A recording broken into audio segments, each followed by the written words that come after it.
Today sa Power ng Pinoy, Kababayan LA's Janelle So and Quantum Leap Entertainment CEO and founder Monica Busby.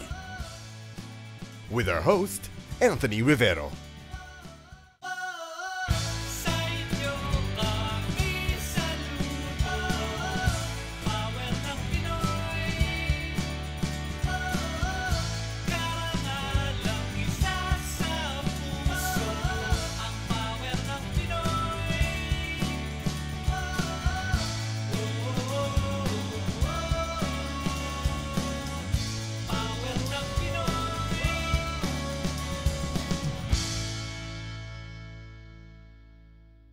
Welcome to today's episode of Power ng Pinoy.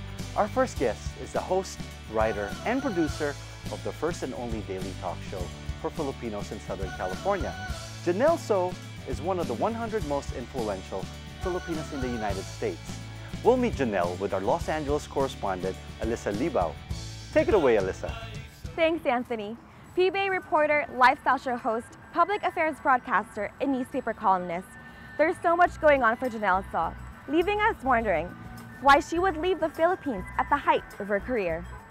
When I left the Philippines and risked everything to start a new life here, that was, I think, the biggest risk of my career, of my life, actually. Her parents ran a garment factory in the Philippines, but they closed the shop to rebuild their lives in the United States. My dad would always joke that as soon as I stepped in the car, I would start talking about, my day in school and will not stop until we got home. So nobody got airtime in the car but just me. In college, Jannelle joined her friends for an audition hosted by Vintage Television. But what was supposed to be just for fun turned out to be Jannelle's discovery. She later became known as the courtside reporter for PBA, NCAA, PBL, and several sporting events. She also ventured on to host a cultural travel show, anchored a young-oriented public affairs program, as well as written a lifestyle and sports column for the Philippine Star. Then, her mother's petition from her grandmother was approved. Pero dahil over 18 na si Jannelle at the time, hindi siya na-include sa petition. Kaya naisipan niya magstay sa Philippines at ituloy ang career niya. So, nung sinasabi nilang alis sila, sabi ko, sige, alis kayo. Kasi, feeling ko, I was always sheltered. My dad was very strict with me. So, in fact, I was looking forward to them leaving para meron akong freedom sa Philippines. But after a year, medyo mahirap din pala na wala yung family mo sa tabi mo. Jannelle's siblings were the first to migrate to the United States. Her parents then decided to close down their garment factory business and follow. Yung year na hindi nila ako kasama, tawag ng tawag yung daddy ko, every day. Kinakamusta ako, pinapag-guilty ako. Tapos sinasabi niya, punta ka na dito sa Amerika, mapagbigyan mo man lang ako para makasama ka namin. Kung hindi mo talaga gusto, di sa kaka-umuwi, at least na-try mo. So sabi ko, anong gagawin ko dyan? Tapos sabi ng daddy ko, sige, mag-aral ka. Jannelle soon followed her family and attended University of California, Los Angeles for a certificate course in print and broadcast journalism. Nung bago ako dito, sa kagustuhan ng daddy ko na magstay ako, hatid sundo ako sa UCLA. Alam mo, 7 o'clock yung class ko, alis kami ng Carson, nakatira kami sa Carson. Nagda-drive siya, pagdating sa UCLA, 7 o'clock, 10 o'clock ang uwi ko. Ayaw na niyang bumalik, syempre kasi aalis na naman siya para sunduin ako. Natuto siyang mag-Game Boy. Pag sundo niya sa akin ng 10, meron ng sandwich dun sa passenger side. Sabi niya, baka gutom ka na, hindi ka pa kumakain, kumain ka muna. So, pag naiisip ko yun, parang wala akong karapatan na magyabang eh. But it wasn't easy for Jannelle to adjust to her new lifestyle in the United States. 3 o'clock na nakapajama pa ako. Tapos umiiyak ako sa computer. I was surfing the net. Nakikita ko yung mga kasabay kong mga reporters. Some of them got their own shows. Tapos tuloy-tuloy pa rin yung, yung career nila. Tapos ako, feeling ko at that time, nahinto. Kaya, I was a little bit resentful of that. Nalungkot ako noon. After 9 months after UCLA, Jannelle was given a year of practical training. So she worked for a Filipino network. When I was freelancing for this Filipino station, I was earning a measly, $75 for one story that I would work on for 4 days. So, pupunta ka sa coverage, magko-cover ka, babalik ka, tatranscribe mo yung notes mo. gagawa ka ng script, i-voice mo, lahat, parang ang hirap. So, producer ka na, reporter ka pa, writer ka pa. In the Philippines, ako mismo spoiled ako. Meron akong makeup artist, hairstylist, assistant ng makeup artist, assistant ng hairstylist, writer, I had my own PA just to follow me around, you know. Pero pagdating mo dito sa Amerika, you have to be able to roll up your sleeves and do things, do everything. Kasi hindi pwede dito yung maghihintay, hindi pwede dito yung pa-senyorita, hindi pwede dito yung pa-donya-donya, kasi walang mangyayari. And that's what I like about the US. It teaches you discipline. It teaches you humility. Na kahit gaano pa kalaking pangalan mo sa Pilipinas, pagdating dito, if you want to make it here, kailangan mong bumaba sa pedestal mo, kailangan mong kalimutan lahat ng mga na-accomplish mo sa Pilipinas kasi bagong buhay na dito eh. At dito iba yung labanan. After a year of practical training, Jannelle was ready to go home to the Philippines. But then, she heard about LA18 hosting an audition for a show. She then auditioned, but didn't hear from the network for months. Sabi ko sa daddy ko, you know, I tried it out, hindi talaga eh. So ngayon, pwede na ako umuwi. After the break, in Proverbs, it says, man can make many plans, but it's the Lord's purpose that prevails. Ang dami kong plano noon, pero yung gusto ni Lord talagang nangyari, feeling ko. Kasi everything, luminaw lahat eh.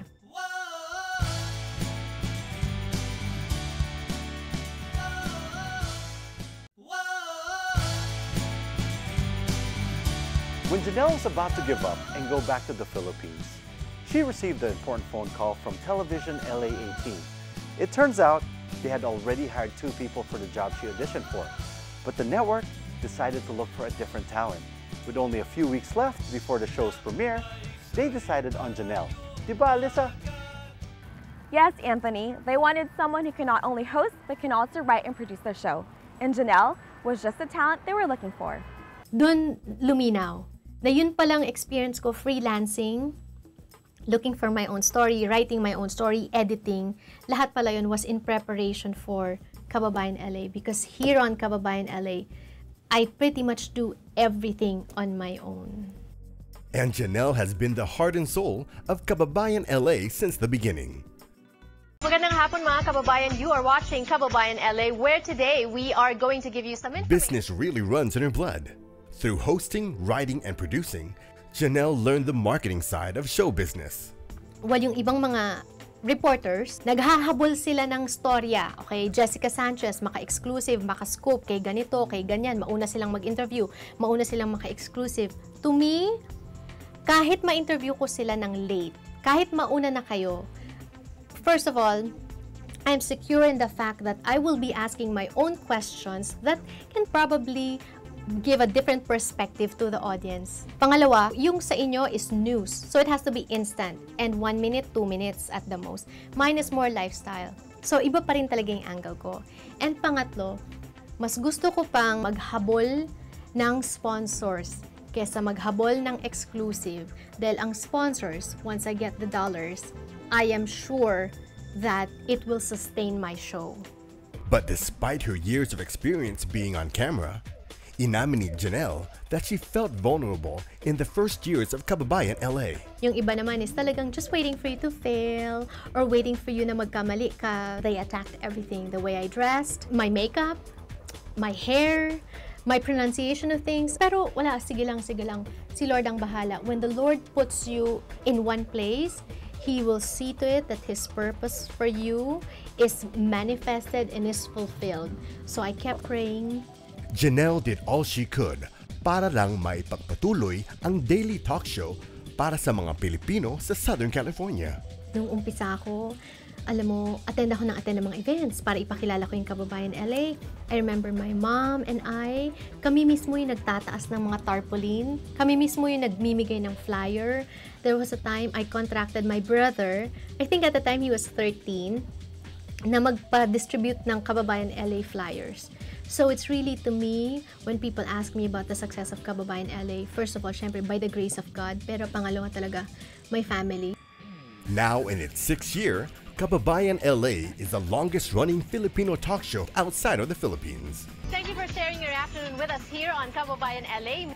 That is why there is no surprise that in 2011, the Filipina Women's Network named Jannelle as one of the 100 most influential Filipinas in the United States.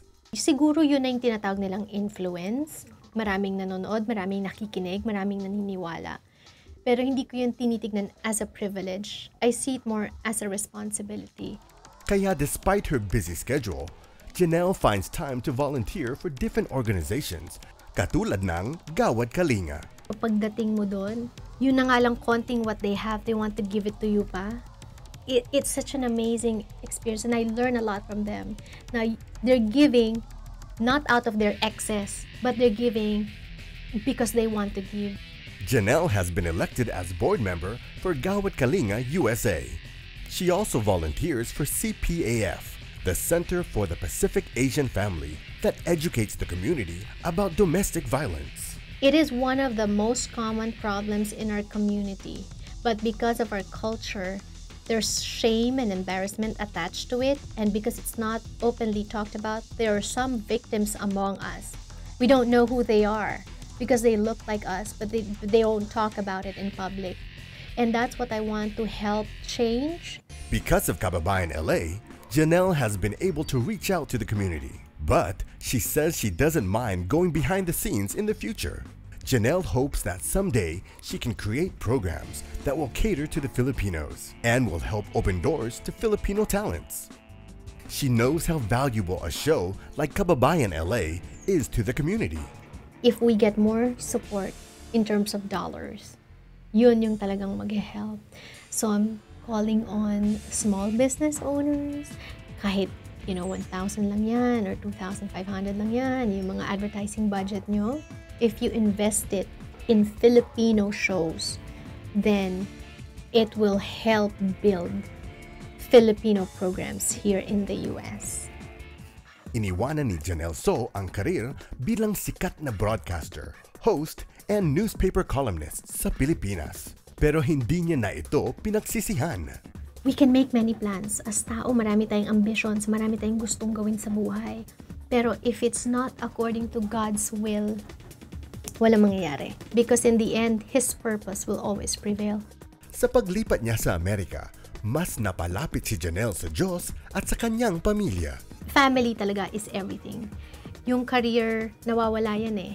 When I moved here, I was willing to turn my back on my career in the Philippines. Nag-iiba-iba ka ng mga experiences. Ano lang yung constant sa buhay mo? Yung pamilya mo. Jannelle left a flourishing career in the Philippines and had to start from scratch when she moved to the US.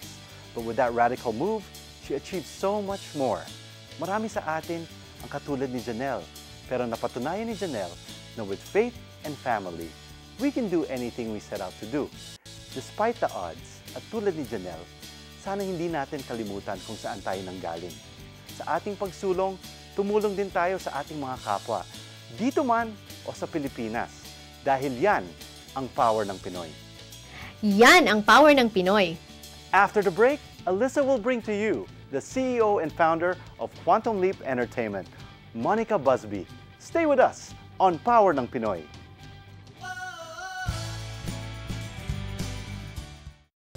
What astonishing Philippine destination landed a spot in the celebrated new 7 Wonders of Nature? Know more about the Philippines, its culture and history when we come back. After a multi-hundred million global votes, the Puerto Princesa Subterranean River National Park in Palawan was officially confirmed as one of the new 7 Wonders of Nature on January 28, 2012. It is the longest-running underground river in Asia and the second longest in the world. Apart from the actual river, this world-renowned natural attraction boasts gigantic stalactite formations and picturesque caves. The government is expecting a boost in the local tourism industry with a worldwide exposure of this spectacular gem.